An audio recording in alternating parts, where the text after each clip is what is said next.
Assalamualaikum warahmatullahi wabarakatuh. Selamat pagi mahasiswa. Selamat datang di acara pengenalan kehidupan kampus bagi mahasiswa baru secara virtual.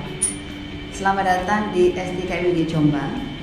Kami Sivitas Akademika mengucapkan terimalah cintaku yang luar biasa. Itu dari kami semua Sivitas SDKIPB Jombang. Jayalah SDKIPB Jombang. SDKIPB Jombang Educate People. Untuk kesempatan hari ini, saya akan menjelaskan kepada mahasiswa semua tentang bagaimana pengenalan nilai budaya, tata krama, dan etika keilmuan.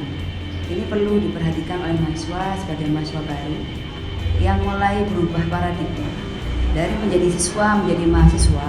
Tentunya ada beberapa hal budaya yang harus dirubah. Apa perubahannya? Berikut saya sampaikan. Bahwa untuk tema PKKMB Virtual SDKIPB Jombang adalah mewujudkan merdeka belajar menuju mahasiswa mandiri dan produktif. Tentunya mahasiswa harus tahu dengan tema seperti ini. Tentu yang berkaitan dengan kalian itu bagaimana saya sebagai mahasiswa mandiri dan bagaimana saya sebagai mahasiswa produktif. Maka di sini sebelum saya jelaskan bagaimana etika pengenalan kampus, apa sih ciri-ciri mahasiswa yang mandiri itu? Maka dalam prosesnya mahasiswa nanti kuliah sampai 8 semester akan dikonstruk oleh Bapak Ibu dosen, oleh Sivitas Akademika dengan kegiatan akademik maupun non akademik, yaitu bagaimana percaya diri, mampu bekerja sendiri, menghargai waktu, bertanggung jawab, memiliki hasrat bersaing untuk maju, dan mampu mengambil keputusan. Nah, ini yang perlu diperhatikan oleh mahasiswa. Bagaimana saudara yang sudah ada ciri-ciri ini kemudian masuk ke SDKIPB Jombang menjadi lebih kuat mandirinya. Apa sih ciri-ciri mahasiswa produktif? Nah, maka ciri-cirinya adalah berbanyak literasi. Ini yang sulit. Mahasiswa, apakah Anda suka baca?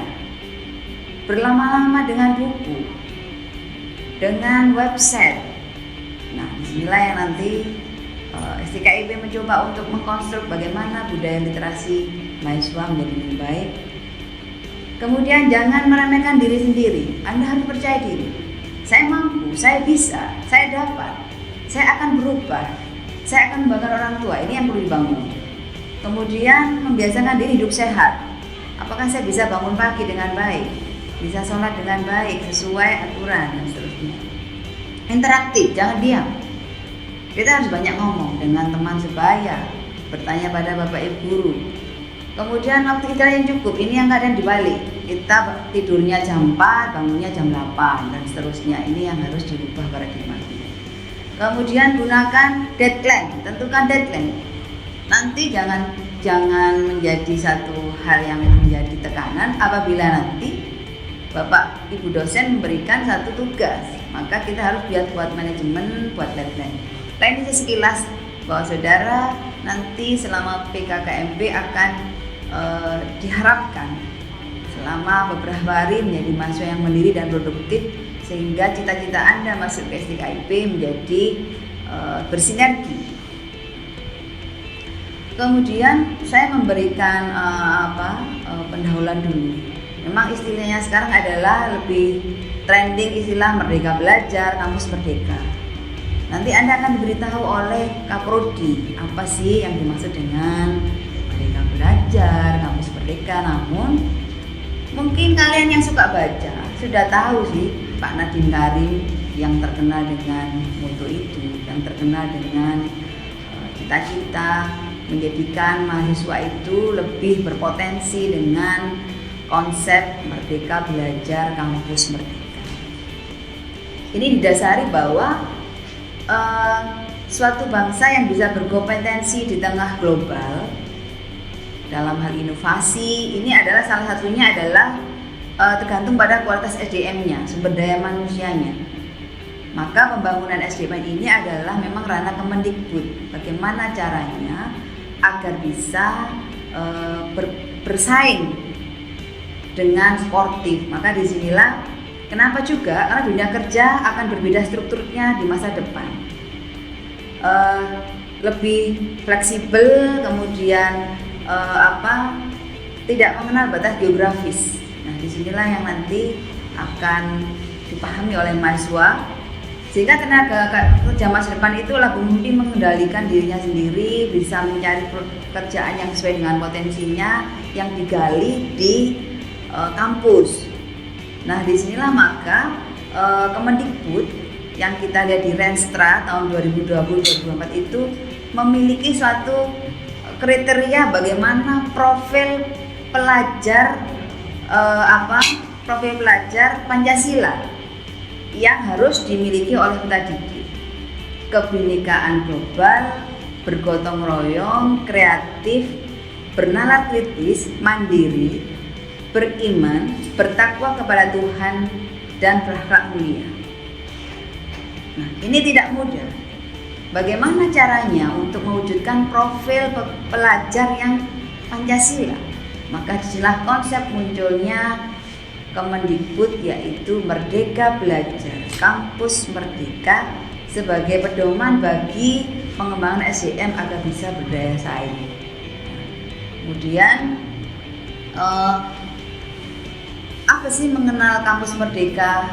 Kemudian Merdeka Belajar, Kampus Merdeka nanti akan lebih banyak diberikan oleh Kak Budi ya. Tapi di sini intinya adalah memberikan kebebasan dan otonomi kepada lembaga pendidikan dan merdeka dari birokrasi, dosen dibebaskan dari birokrasi yang berbelit. Nah, terutama ini mahasiswa, Anda diberi kebebasan untuk memilih bidang yang sesuai dengan bakat kalian.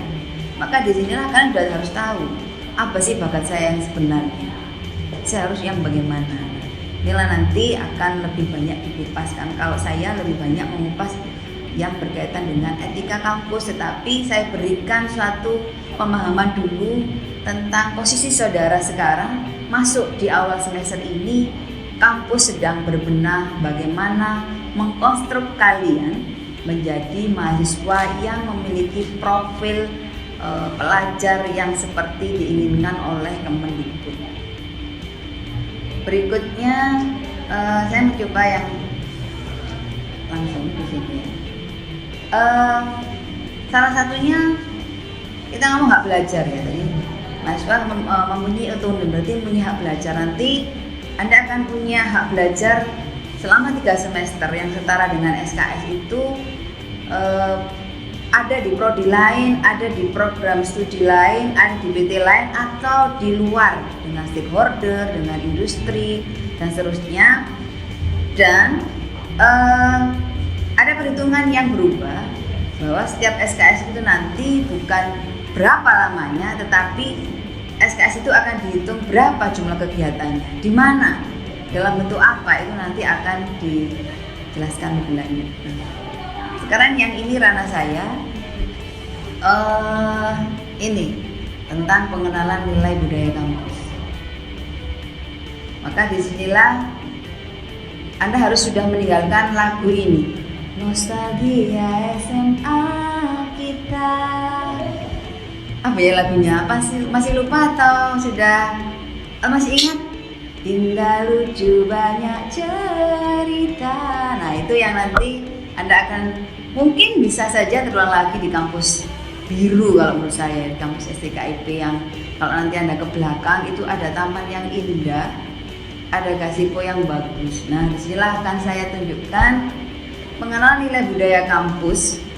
Ya, jadi apa sih tujuannya untuk materi saya adalah supaya saudara nanti akan tumbuh kesadaran dan pemahaman sebagai mahasiswa tentang budayaan, tentang nilai dan etika di kampus. Karena memang menjadi mahasiswa itu adalah suatu simbol menara gading yang syarat dengan hal-hal yang normatif.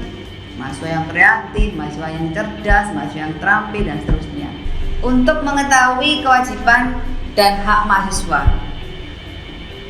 maka disinilah Anda harus tahu bagaimana etika perkuliahan, bagaimana kemudian etika pergaulan, etika berekspresi, etika berkreasi, dan etika berbusana. atau bagaimana hak dan kewajiban serta larangan dan sanksi mahasiswa. Ini yang nanti saya jelaskan. Jadi memang harus ada beberapa etika yang harus diperhatikan oleh mahasiswa. Kemudian seterusnya bahwa tata krama dalam kampus itu memang yang syarat dengan normatif itu bertujuan agar Anda memiliki nilai integritas yang bagus, moral, etika, kejujuran, kepedulian, tanggung jawab, dan kedisiplinan. Wah, banyak banget ya. Mahasiswa yang kreatif, mahasiswa yang cerdas, yang sesuai dengan profil pelajar Pancasila ya memang harus banyak menggali. Kenapa kok banyak karakternya ya?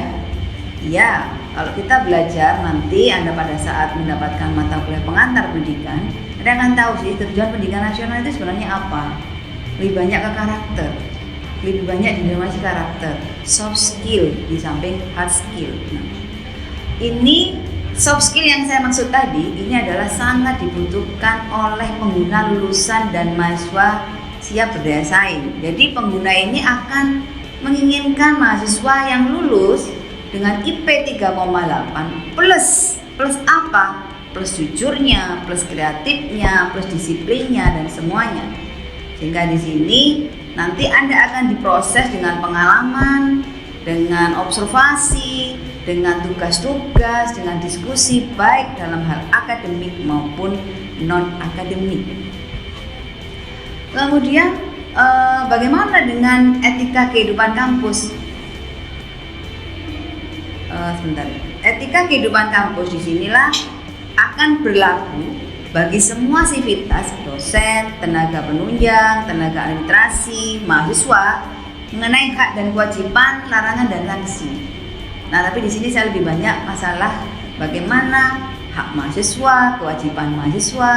Kalau nanti melanggar itu apa larangannya, apa sanksinya, dan seterusnya. Etika perkuliahan yang menyangkut tentang hak dan kewajiban di sini adalah yang pertama saya tunjukkan haknya dulu. Tapi di sini harus seimbang antara hak dan kewajiban mahasiswa. Jadi Anda nanti punya hak untuk menggunakan kebebasan akademik. Anda boleh mengungkapkan pendapat baik di kampus, baik di kelas, di luar. Kalau Anda mengikut organisasi, Anda memiliki kebebasan akademik. Namun yang ada batas-batas kemanusiaan. Kemudian proyek pengajaran dan lain akademik sesuai dengan minat dan bakat. Jadi nanti saudara selama 8 semester akan mendapatkan perkuliahan karena memang sekarang masa pandemi, memang hak Anda kuliahnya masih berbasis online. Nanti akan Anda kesepakatan dengan Bapak Ibu dosen memakai apa? Zoom, WA, Google Classroom, dan seterusnya. Kemudian nanti kalau Anda akan mengurus surat-surat, Anda boleh mengurus surat, tetapi dengan protokol kesehatan, yaitu di BAA, di BAU dan seterusnya. Atau Anda ikut organisasi, nanti ada sendiri materi dari UKM. Ini kegiatan mahasiswa apa saja yang suka nyanyi, suka olahraga, ini semuanya ada di situ. Kemudian Anda bisa memanfaatkan fasilitas. Di kampus banyak fasilitas, mungkin saudara belum. Nanti akan ada kolam renangnya bagi yang prodi penjas, ada tempat berkreasi di belakang, ada gazebo, ada gazebo kecil dan seterusnya, ada di ruang perpus, ruang lab dan seterusnya. Kemudian membuat bimbingan dari dosen dan penyelesaian studi. Nanti Anda akan punya dosen DPA yang akan memberikan bimbingan kepada kalian bagaimana sukses untuk kuliah sampai semester 8. Anda akan diberi saran, diberi petunjuk. Kalau IP-nya misalnya semester 1 3,8. Kemudian semester 2 3,2. Wah, ini berarti turun. Ada apa? Atau malah meningkat. Nah, ini nanti akan diberi masukan. Kemudian memperoleh informasi, memperoleh kesejahteraan, memanfaatkan sumber daya yang ada, kemudian atau pindah ke perguruan tinggi studi lain satu kampus, tapi harus sesuai dengan aturan yang main yang berlaku, ikut serta dalam kegiatan kemahasiswaan. Kemudian apabila ada keterbatasan fisik, nanti Anda akan dapat pelayanan khusus dari kampus, dari dosen, pasti akan membantu kalian. Di tengah keterbatasan pasti ada kekuatan yang luar biasa, itu yang harus kita perhatikan. Kemudian yang berikutnya adalah di samping hak, Anda harus punya kewajiban. Apa sih kewajiban kalian? Maka disinilah kewajibannya mahasiswa adalah bagaimana memahami tugas yang dibuatkan kepada mahasiswa. Jadi kita boleh nuntut hak, tapi tugas itu mesti ada. Nanti Anda pasti sama dengan waktu di sekolah ya. Setiap dosen kalau misalnya 1 semester ada 8 mata kuliah, maka saudara nanti akan mempunyai kewajiban kalau 8 mata kuliah itu setiap dosen mempunyai tugas. Terus bayangkan ya, tugas dosennya 8, berarti ada 8 tugas. Apa bisa santai? Oh bisa, kalau saudara bisa manajemennya dengan baik. Bagaimana caranya? Ya, bisa sharing dengan dosen, bisa sharing dengan teman. Nanti Anda pasti akan punya geng. Mana-mana berenam, ada yang bertiga gitu. Kemudian menjunjung tinggi kehormatan dan nama STKIP PGI Jombang. Maka saya atas nama Sivitas berpesan pada kalian, jagalah alma mater, jagalah kampus kita, jagalah STKIP PGI Jombang, karena disitulah Anda nanti akan menjadi alumni. Maka harumkanlah STKIP PGI Jombang, gitu ya. Kemudian berpakaian sopan dan rapi. Nanti ada beberapa dosen yang akan menentukan harus berpakaian yang bagaimana. Jadi ada norma-norma, apalagi ini yang kita, meskipun Anda tidak harus menjadi guru di STKIP PGI Jombang, tapi di sini adalah termasuk LPTK, lembaga tentang kependidikan. Maka disinilah pakaian kita harusnya sudah mencerminkan hal tersebut. Menjaga martabat sebagai warga dalam pergaulan, dalam tingkah laku. Kemudian kalau Anda melakukan sesuatu di luar kampus harus minta izin pada DPA, pada Kaprodi, supaya saudara pasti di mana Anda berada pada saat Anda masuk dalam tugas-tugas kampus. Kemudian mematuhi tata krama, kemudian menjaga keamanan dan ketentraman lingkungan kampus. Kampus kita yang sudah mulai asri, kita jaga bareng. Apabila saudara nanti menemukan di kelas misalnya pada saat sudah offline ya, ini kan masih online ya, belum bisa. Pada saat offline itu ada kabel dari LCD atau apa yang ada sampah yang kita bersihkan. Nah, itulah menjaga kelestarian. Kemudian bagaimana dengan etika? Pergaulan, etika berekspresi, etika berkreasi, etika berbusana. Ini yang juga sebagai mahasiswa yang sudah memasuki usia remaja akhir ya, mahasiswa saudara di umur yang 19 tahun ya rata-rata. Ini harus punya etika pergaulan. Bagaimana pergaulan antar warga Sivitas Akademika, antar dosen dengan mahasiswa, antar mahasiswa dengan mahasiswa. Tentunya harus memperhatikan kepribadian, sopan santun, nilai budaya dan agama. Ini yang sudah saya kira tidak perlu diberitahu ya, karena Anda sudah lulus SMA. Etika berekspresi. Ketika saudara ini adalah mahasiswa yang punya multitalent itu suka berdialog. Kan ada mahasiswa yang diam ya, hanya ditulis lewat tulisan. Ini lewat lisan. Nah, disinilah Anda, atau bisa lewat tulisan mengungkapkan pendapatnya, tetapi harus ada dasar motif yang baik dan konstruktif, membangun, bukan mengejek ya, membangun untuk kemajuan kampus, serta dilakukan dengan cara santun dan bertanggung jawab. Tunjukkan Anda itu bisa berpendapat yang cantik, yang beretika. Kalau Anda berkreasi, tentunya mahasiswa itu di eranya Pak Nadiem tuntutannya adalah harus berpikir kritis, kolaboratif, kompetitif. Nah, ini di sini adalah Anda pasti akan menghasilkan karya. Antar mahasiswa jelas beda, tergantung minat, tergantung keinginan, tergantung ide. Maka di sini apabila Anda punya rasa kreatif, Anda bisa menciptakan karya, tetapi harus jujur.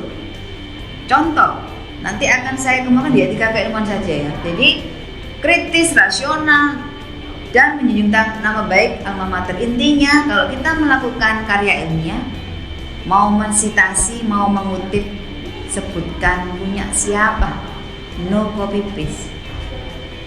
Ketika berbusana, nah ini sesuai dengan performan kita. Pakaian adalah menunjukkan kepribadian. Pada saat kita melihat dosen kita berpakaian yang rapi, bersih, tentu Anda senang. Demikian juga dengan Bapak Ibu dosen mahasiswa, akan lebih bangga, akan lebih indah, akan lebih nyaman memperhatikan mahasiswa yang punya berbusana yang baik sebagai insan akademik.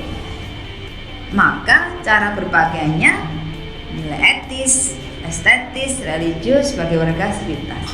Tentunya mahasiswa, antar mahasiswa nanti akan berbeda kalau berjumpa secara offline ya. Atau online nanti Anda akan melihat berbagai busana yang dipakai.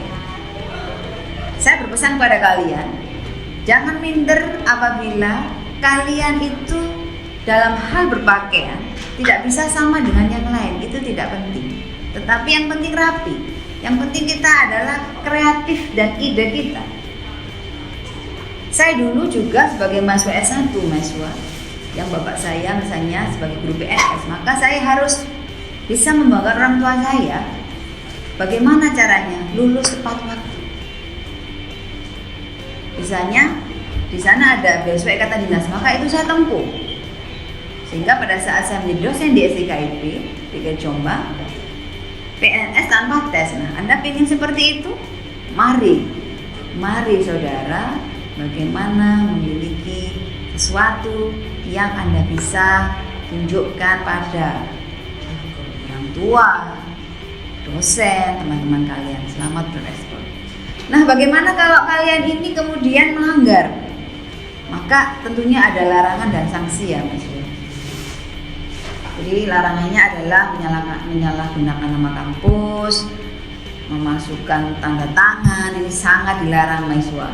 Menyimpan atau mengotori atau merusak ruangan, kemudian bangunan, sarana prasarana yang kita miliki, itu juga dilarang.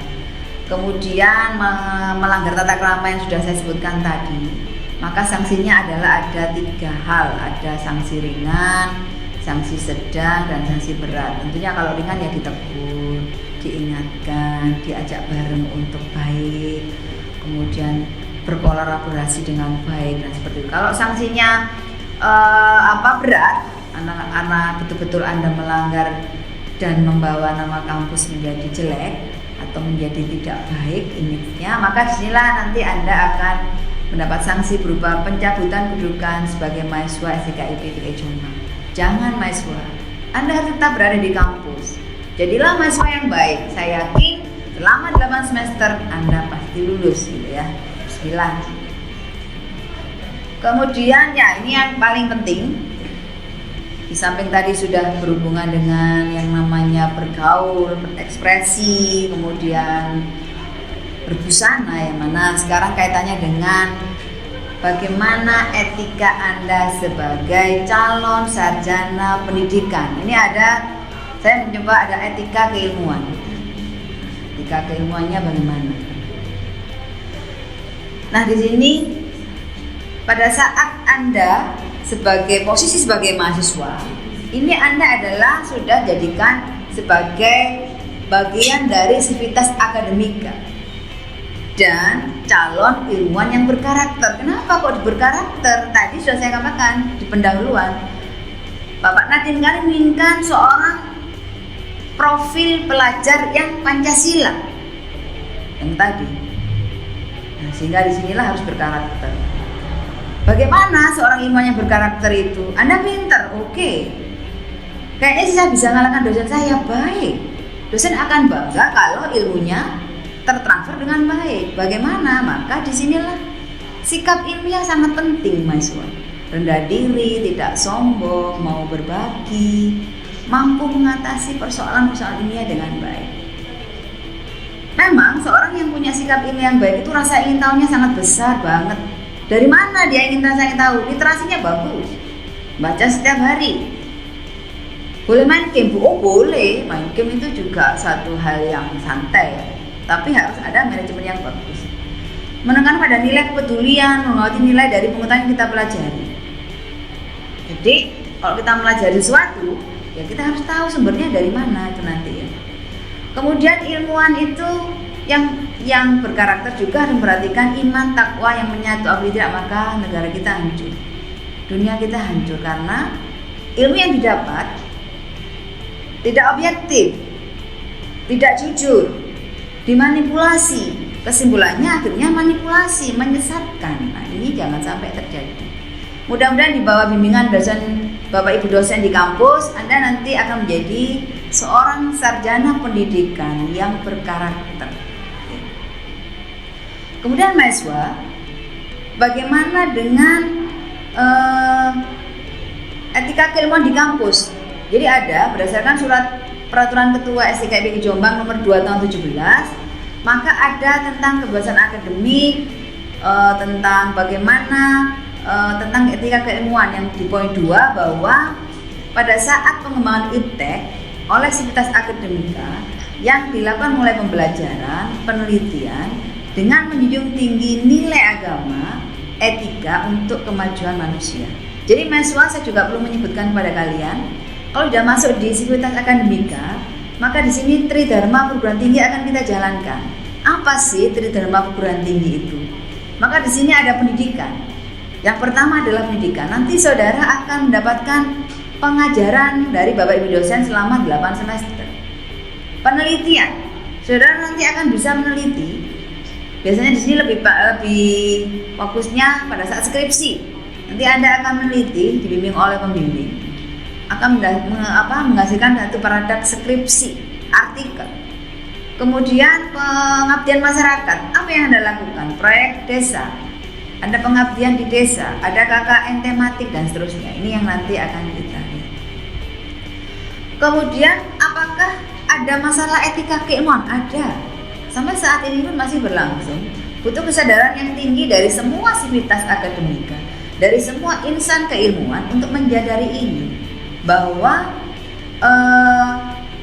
kadang apa yang kita hasilkan itu tidak bisa diutanggungjawabkan, yang saya sebut tadi, karena tidak jujur, tidak objektif, dimanipulasi. Maka disinilah masalah yang muncul adalah, saya yakin angkatan 2020 ini baik-baik, tidak ada ini. Sebagian besar mahasiswa menyusun karya ilmiah itu melakukan pelanggaran kejujuran akademik, yaitu melakukan copy paste pada karya ilmiah orang lain pada saat membuat makalah, laporan observasi, nanti bimbingan artikel. Ini tidak menyantumkan sumber pustakanya. Jadi langsung kontrol A, langsung masuk ke ketikan, langsung diberi nama, itu tidak baik mahasiswa. Jadi nanti bila nanti ketemu saya, pasti akan saya bimbing bagaimana mensitasi dengan baik, bagaimana tidak disebut copy paste, dengan penuh kesabaran, karena Anda juga harus sabar, karena maunya mahasiswa itu cepat, mari 5 menit jadi. Nah, ini yang harus kita, makanya disinilah pentingnya institusi, lembaga menguatkan kepada mahasiswa untuk bagaimana menyusun karya ilmiah yang baik, normatif, representatif, mengkonstruksi dengan baik. Jangan khawatir, semua Bapak Ibu dosen pasti akan membimbing kalian. Kalau saya ketemu saya, pastikan saya akan membimbing sepenuh hati, meskipun nanti saudara akan banyak berbenturan ya, kok nggak seperti yang saya inginkan ya Bu, saya pengennya begini. Nah seperti itu. Kemudian tentang budaya anti plagiasi. Pada saat kita ngomong budaya anti plagiasi, maka nanti Anda akan familiar atau mendengarkan kata-kata dari dosen pada saat ada tugas buat makalah, tugas akhir. Jangan lupa tidak copy paste ya mahasiswa, itu nama istilah untuk sivitas akademika di sini adalah plagiarisme. Apa sih? Bagian tulisan yang dikopi dari karya orang lain namun disebut seolah-olah hasil penulis sendiri. Itu wake hampir mahasiswa. Bapak Ibu dosen enggak? Ya ada, tapi ini sudah harus dihilangkan paradigma ini. Maka caranya bagaimana? Jangan copy paste. Kita buat parafrase, kita buat kalimat lain yang beda. Nah, disinilah plagiarisme dan segala bentuk disintegritas, tidak jujur, akan menjadi musuh dunia pendidikan. Termasuk musuhnya Bapak Ibu dosen di sini. Jangan khawatir, Anda pasti bisa. Semua berproses, tidak langsung. saya sebut proses yang baik tidak mengalahkan hasil. Jangan menyerah, lelahmu akan menjadi bahagiamu, itu menurut saya. Nah, kemudian bagaimana integritas akademik? Maka inilah perlu perilaku yang jujur, menghargai ide orang lain dengan cara mengutip secara benar. Bagaimana mengutip secara benar? Ada pedomannya di kampus, nanti ada diberitahu. Karena menurut peraturan tentang plagiarisme perundang-undangan nomor Permendikbud nomor 7 tahun 2010, ada yang namanya pencegahan dan penanggulangan plagiat di mana akan didenda sebesar nggak salah 5 juta ya bisa ya, atau hukuman 5 tahun mahasiswa. Wah jangan, gitu ya.